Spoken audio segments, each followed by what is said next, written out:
All right. Yep. We're good to go.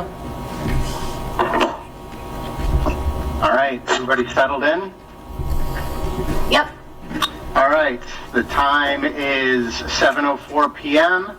Call to order. The City Council is now in session.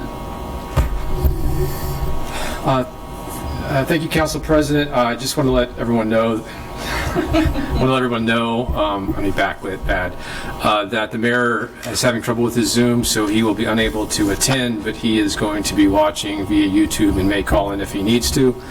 The first item is the general business, which is a formal declaration of state of emergency and temporary COVID public meeting procedures.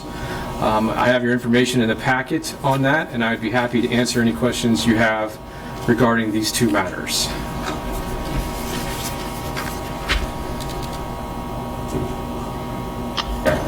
Does anybody have any questions? Comments? So,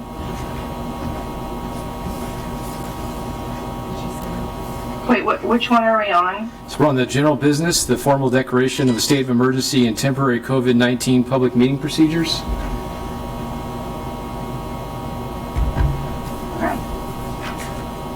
So this is the two items that are enclosed in the staff report.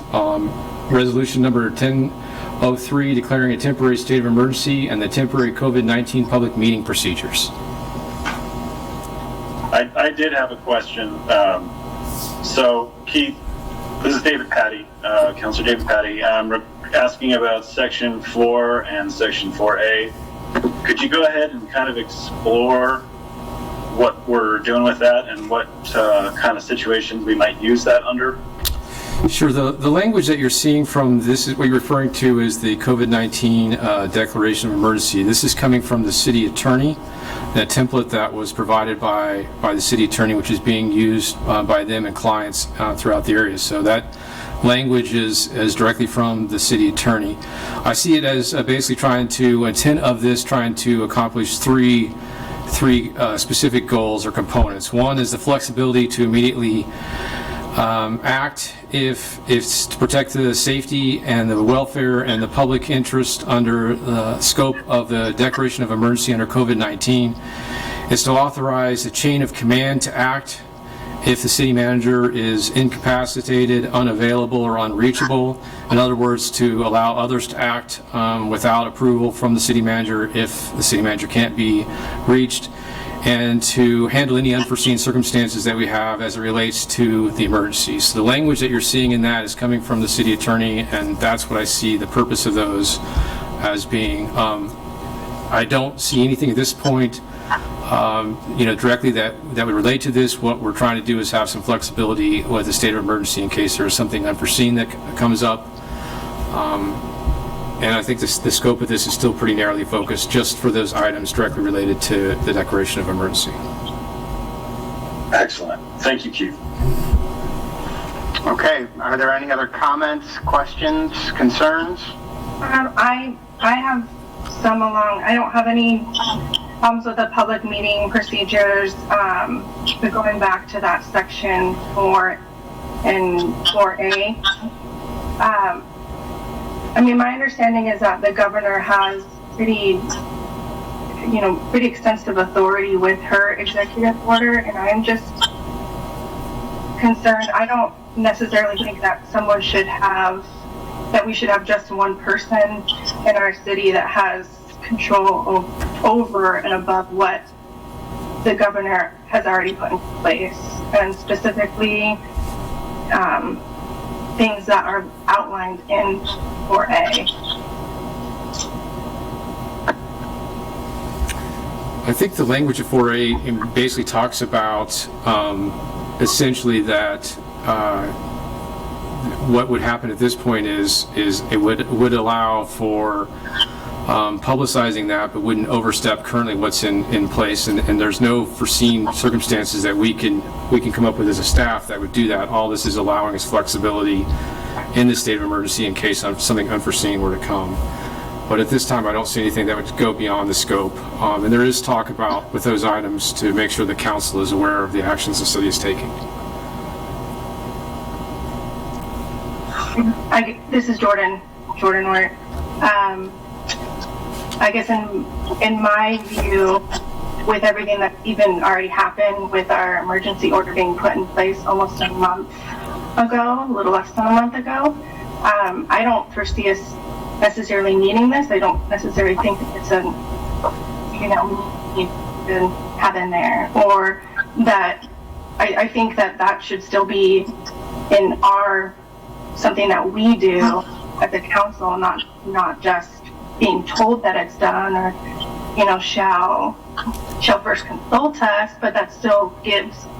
And this is not anything. This is no disrespect to you or anything personal by any. It's just I don't necessarily think that it warrants having one person having all that authority instead of having the council having it. Keith, this is Chris Mullen. Yeah. So, in your opinion, what authority does 4A give you that you don't already have? Can you help kind of simplify that a little bit for me? I think what when you declare a state of emergency, what you're doing is there are certain guidelines that sort of happen in that. Basically, what would happen is this would allow. What would be different is if there was an expense or something that was related to this specifically.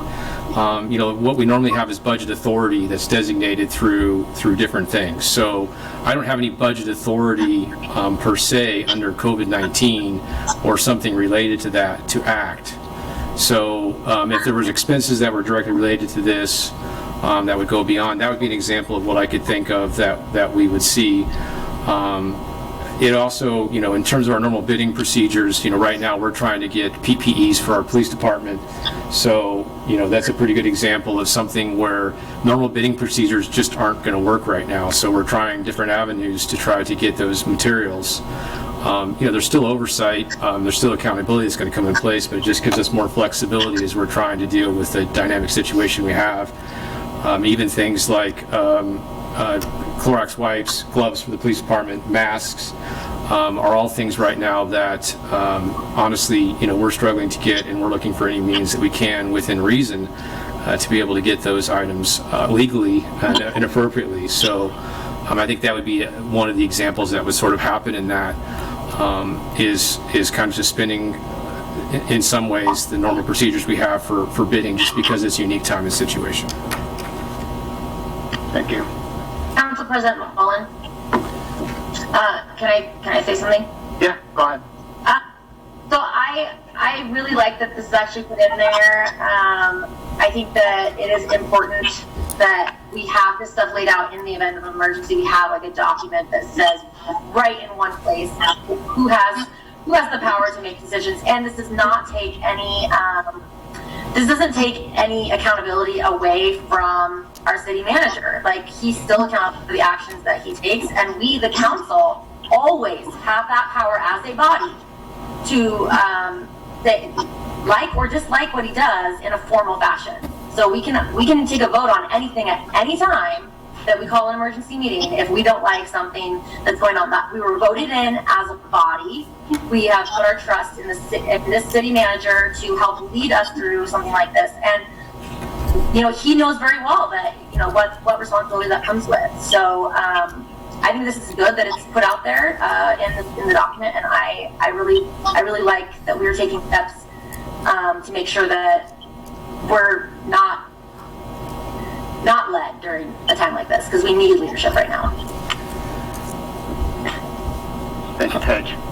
Councilor Mullen, I guess one other thing just to point out, police chief is here. We don't have him on Zoom, so but overtime costs as well and staffing. This allows for us to have more flexibility in spending of things related to that with the police department. So, and that is an expense we do see ourselves incurring and have incurred in some methods already. We do hope there will be some reimbursement possibilities through different funding streams coming from the state and from the federal government. But right now, that would be another example, just to give another example. Any other comments? Ben? Sorry. I don't oppose anything that's put out in this particular statement, especially in 4A, like we've been talking about. I think the wording in there invites some confusion because it says, shall consult with the council and not requires approval of the council. So there's a little bit of ambiguity there. I don't know, in legal terms, if that's actually the case or if it's just a consultation for whatever actions might be taken. Councilor Ord, I think you had another question? I did. Keith, can you tell me,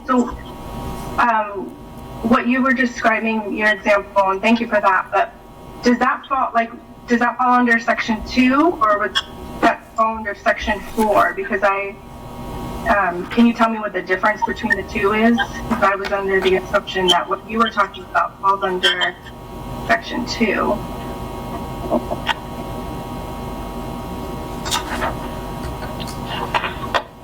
Yeah, I mean, Section 2 would cover some of those things that we talked about in terms of emergency procedures for goods and services, but it doesn't talk about some of those other things that we just got into a little bit of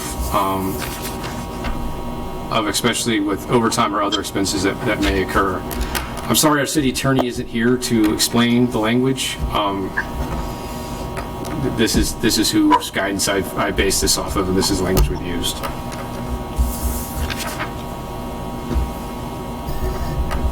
Any other comments, questions? Yes, Council President Mullen. This is Councilor David Patty. I just wanted to go ahead and point out that once again, it's really difficult having Keith here and providing the legal guidance that he's been given, essentially being the messenger, and we're left to kind of do what we can within our power around that. It'd be really helpful to have the lawyer here to be able to ask these questions. And I recognize the bind that Keith is in, trying to answer these questions best as he can, and trying to have as many tools available to him during this crisis possible. The only thing I will say is just that my initial read of that gave me pause as well, and I pitched this to Keith prior to this and listened to some examples that he had for us of things that he's allowed to do, and I feel like we need that kind of flexibility right now, especially because of all the unknowns that are coming our way. We don't know a lot still, and so if we need this, we're going to need it. And ultimately, Keith is responsible to us, just like Councilor Hook pointed out. So if there's something that's going on or some decision he's made, the buck stops with us. We will be dealing with that situation, and he has done a very good job throughout this whole process, consulting us at every step, every turn, trying to make sure that what he does embodies what we want as a council. And I just wanted to go ahead and tout Keith on that. Thank you. Thank you. And learn what the residents want, because all of us are constantly listening to the pulse of Stayton. So, I mean, all of us are very involved in making sure that we are representing everyone that we possibly can in our town. So it's not just what the is all I want to say. Councilor Mullen? Yes. So what are the steps? So it says that you shall, I guess it's the stuff in A that I think that if we need to ban social gatherings farther than what we already have, establish curfews, closing or limiting businesses, implementing other social distances beyond what's already ordered by the state, I still just feel like those should be something that we all agree on, because we were the ones that were voted by the citizens to make those decisions. And so my question is, what happens when we don't agree, or I'm not saying, pardon me, if we don't agree, or if we have questions about something that we give you this power and then you do something that we don't necessarily disagree with. What happens then? What are the steps that we take? Because, like you said, you still answer to us, but so how does that process work? So, in my opinion, that process exists today. It's not This isn't unique to the current ongoing challenge. The fact is if Keith is doing something that we take issue with, there's a set of processes that we can go through to address those. And part of, Keith's current role, he has to take that into consideration. I mean, that's his responsibility. It's in the contract. So our first step would be going through the attorney to talk about, what those next steps would look like. But again, I kind of felt the same way David did, that I had this pause when I first read through it. But the last line in 4A about, everything that he does has to be in compliance with best practices and current standards, and the fact that he would be consulting with us on anything out of the norm is what made me feel comfortable with it. But as I said, if something was done that wasn't in line with best practices, then we have processes that we could follow to address that. Does that answer your question? I mean, I don't necessarily know that we want to get into the specifics of it right now, because I don't necessarily, want to get into those, but we certainly could. I guess to know that they're there, but if I could have some follow-up information on how that would work, that would make me feel a little bit better about this whole section. So, thank you. Yep. Councilor Mullen? Yes. So I guess I'm not really understanding how this differs from any other CEO of any company. I mean, there's a board of directors and there's a CEO, and the CEO does all the day-to-day decision making and all the major decision making, but then they consult with the board, and then the board is the one that can say whether they like the idea or not, and either fire the CEO or keep the CEO. Right. So you've hired this person to do this professional job, and that's exactly what he's doing. We are not the professionals ourselves. We were just voted in by some people in our town that believed that we could do a good job. So I don't really see where I would have the qualifications to be making such an important decision when I don't even have the city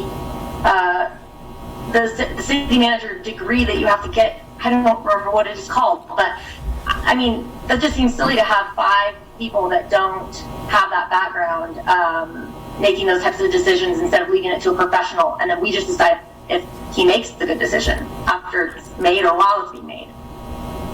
Thank you. See, and in my opinion, I think it's 2 parts. One is the boots on the ground, the day-to-day decisions that need to be made in a reactive way. And that's the stuff that I think we're all very comfortable with Keith making. There are these larger strategic decisions that might need to be made, as Jordan pointed out, about whether we're going to have curfews, those kinds of things. I'm not saying that there's been any discussion about that, but bigger strategic conversations that, that Keith would be consulting with us. And I think that's what Councilor Ort's talking about, are those bigger conversations and whether or not we're included. And I have no doubt that we would be, and that our decision, our feedback on that would be, would bear out whether we go this way or that way. And I think I want to add, there's been no discussions on curfews or any, I'm sorry, I threw that out there. I was struggling for some example of some extreme thing that was completely uncalled for, but no, there's been no discussion of curfew. People watching this need to understand there's been no discussions of anything beyond what the governor has done at this point at all from staff on any level. So it seems like what's been happening is, the governor's done is worked. We've been responsive to that, including in terms of the playgrounds. The state closed down the parks. We've been monitoring our parks to see if there's been an issue.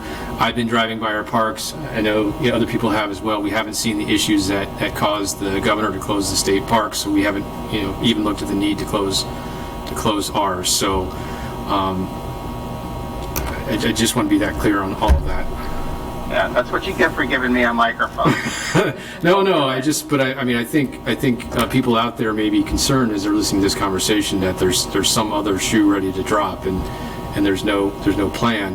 You know, Ross isn't here. I think what I want to say, and Ross is being the city attorney, is this is the standard model they've given, just saying it is a dynamic situation. You know, there is things that could happen in case there is in preparation. I think the other important component of this is also the chain of command, and we haven't talked about that, but establishing that in case for whatever reason I'm unreached, and if it was an emergency, that it would then go to the police chief and then go to the administrative assistant, who could then, you know, act in sort of that order.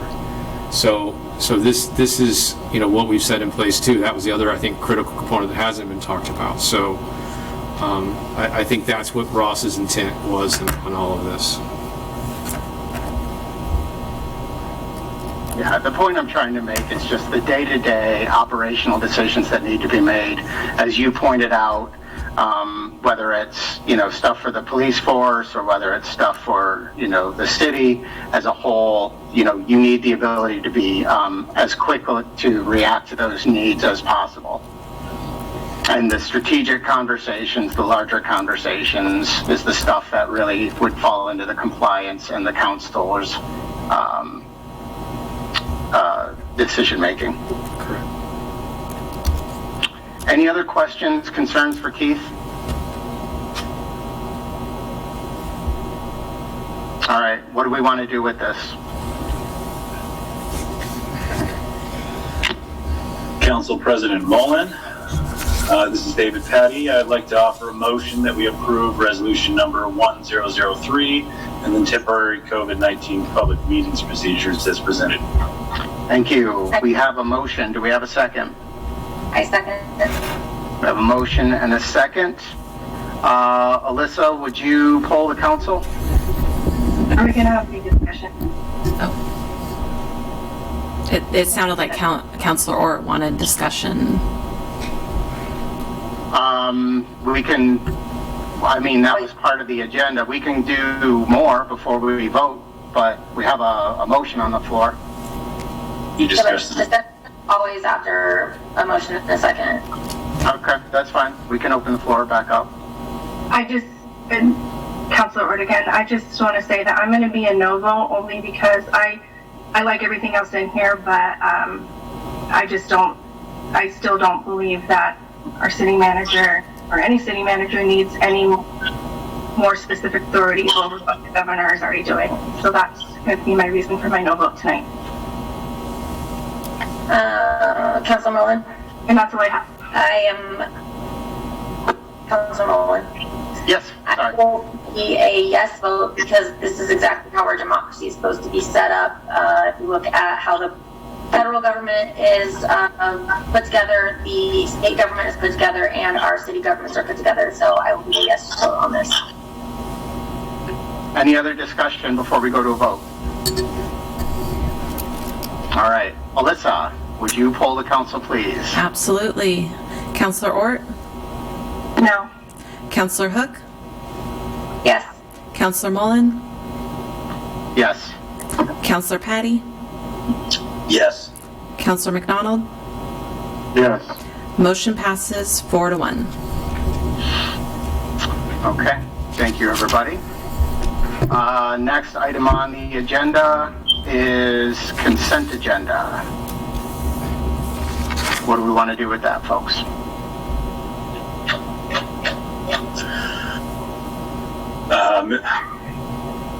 Council President Mullins, this is David Petty again. I would offer a motion that we accept the consent agenda as presented. We have a motion. Anybody second? This is Councilor Ort, I second. Okay. All those in favor of passing the consent agenda, say aye. Aye. Okay. Don't we have to do a, Yeah. Poll. because of our Easier. new temporary rules? Yes. Yeah, Council. All right, let's do it that way. Alyssa, would you please poll the council? absolutely. Councilor McDonald? Yes. Councilor Mullen? Yes. Councilor Hook? Yes. Councilor Ort? Yes. Councilor Patty? Yes. Motion passes 5-0. Okay, thank you. Going into a public hearing, and I believe, Keith, you had something to read for this one? I've got it. This is going to read. Okay, thank you. Yes. All right, so this is for the fiscal year 2019-20 supplemental budget. Oregon budget law requires that a public hearing be held by the governing body prior to its adoption of a supplemental budget. The purpose of this hearing is to receive public input and testimony concerning the supplemental budget. And before we open the hearing, we will receive a very brief staff report from Susanna, if she's ready. Yeah. Am I unmuted? I gotcha, yeah. Okay. Good evening, everyone. You have before you your staff report and a PowerPoint that I put together, as well as the resolution. These changes we discussed at the Budget Committee meeting on March 9th. Does anybody have any questions? Or do we ask that part first? We can probably do that after the public hearing Okay. portion. Okay. Okay. So now we are going to open the public hearing. I will now open the public hearing. If there's anyone that would like to provide testimony regarding the supplemental budget, please come. There is no microphone. So I'll modify this a little bit by letting everybody know. So the public hearing is open. It's 7:31. We advertised this and pushed it out on social media. We put it on our website, on our calendar, several different areas, and offered up that if anybody had any sort of public testimony regarding the supplemental budget, they could submit it to us via email. They could provide verbal testimony this evening, and we just needed to be notified of that by 5 o'clock today. And so we did not receive any requests or written testimony for the public hearing. So there being no further public testimony, I will close the public hearing. Okay, thank you. We'll go to council deliberation, right? Are we ready for a council deliberation? Yes. Okay. That's next. Sorry. All right. Does anybody have anything?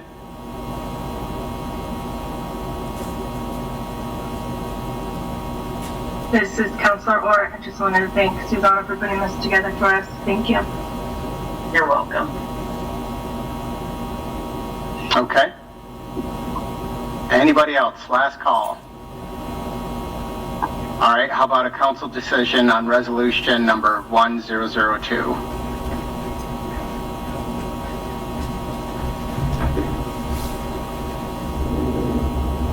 Councilor Mullen, Yes. I'd like to make a motion to approve resolution number 1002 as presented. Okay. We have a motion Seconded. and a second. Any other discussion on this public hearing, resolution number 1002, adopting a supplemental budget for fiscal year 1920? Any other discussion? Nope. All right, hearing none. Alyssa, would you poll the council again, please? Of course. Counselor Hook? Yes. Counselor Patty? Yes. Counselor Ort? Yes. Counselor Mullen? Yes. Counselor McDonald? Yes. Motion passes 5-0. All right, moving right along, we're going to go to general business. The 2020 sidewalk maintenance program update and proposed changes, and we have a staff report from Lance Ludwig. Good evening, everybody. You know the sidewalk program. We've been working on this for several years. I brought something to you a few months back regarding the sidewalk program. Unfortunately, this little virus called COVID-19 has attacked our fair city, and it's created an environment that's very dynamic. We don't know where we're going with this. The issue before the council this evening is whether or not we should postpone the sidewalk program to a future date to limit exposures of that virus and to minimize the financial burden to our citizens who may have been furloughed or have been laid off. A little bit of background this evening. We've been working on this diligently. We're to the point now that we sent out letters, several letters, to determine who wants to join the city contract and who wants to do this on their own. I won't go through all the statistics. You have it in your staff report. But in the last month and a half, you're all well aware of what's taking place. And so, at this time, the Public Works Department would recommend that we postpone the sidewalk program to a future date, just so everybody can get a foot on this or a hold on this and spend their dollars wisely on their families instead of on sidewalks that we can do here in the near future. That would be our recommendation. Of course, the options and motions there are before you.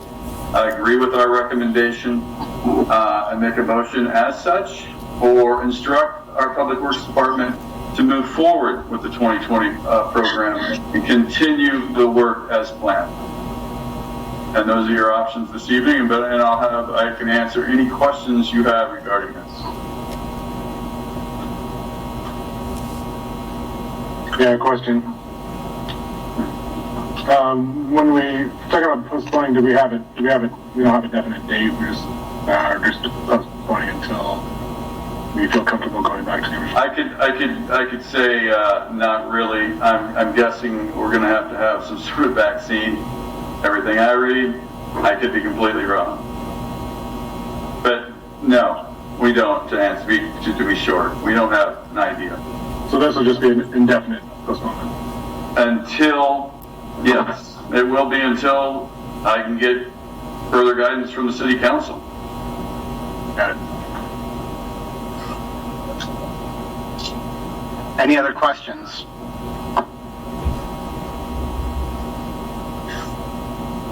Okay, hearing none. What do you guys want to do with this one?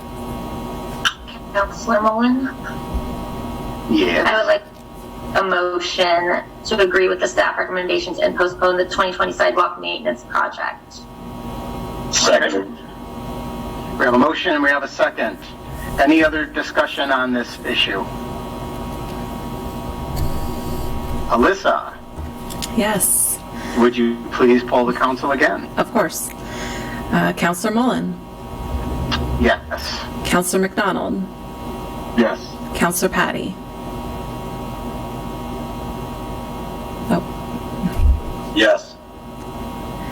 Counselor Ort, Yes. Counselor Hook. Yes. Motion passes 5-0. Thank you. All right, thank you, Lance. I'll keep you guys updated. All right, so according to the agenda, there's nothing else on there. Is that correct? Am I missing anything? No. It says the only other item on there is to adjourn. We don't have any other city business or comments from the city on this? No. Okay. All right. Am I allowed to open this up to any of the counselors, or do we move straight to adjournment? I'm sure that everybody has something on their mind that they would like to express, maybe. But if not, we can move straight to adjournment. I'm looking at you, Alyssa. You're the only face I see on the... Hey, yeah. I'm not You getting keep any scooting feedback farther from away. Keith at all. I think it's up to the council. All right.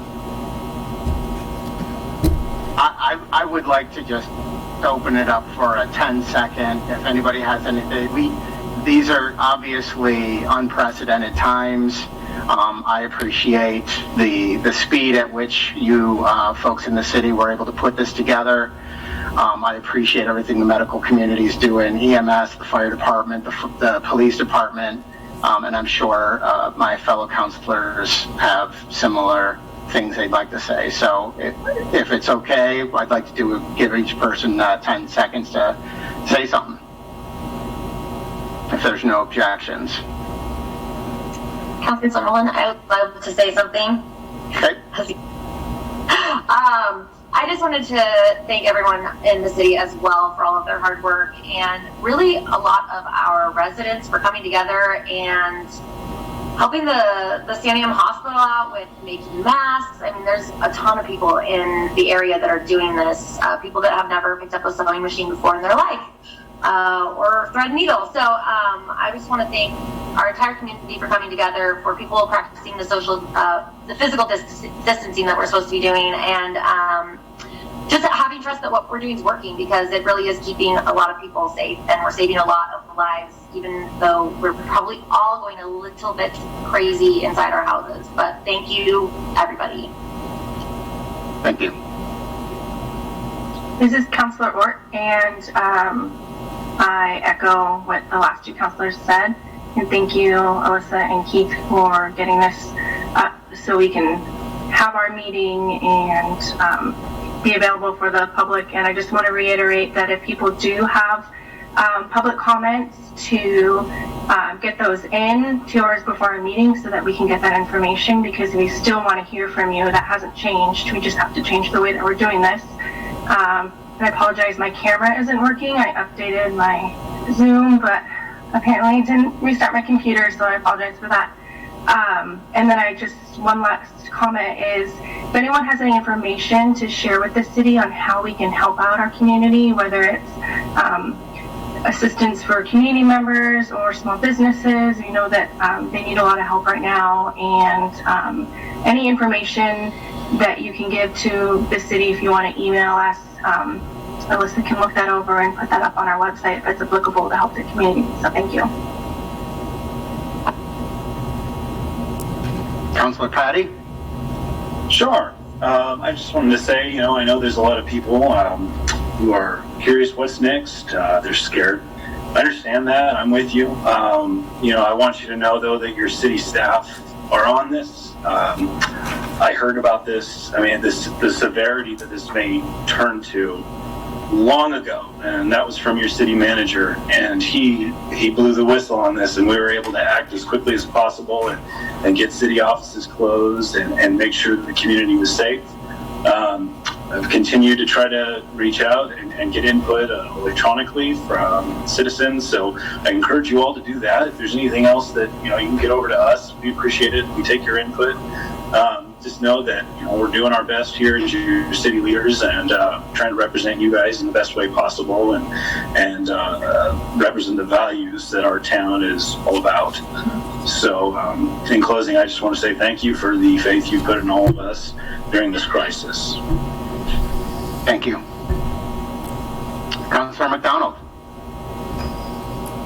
Yeah, I would echo what the other councilor just saying. I would especially,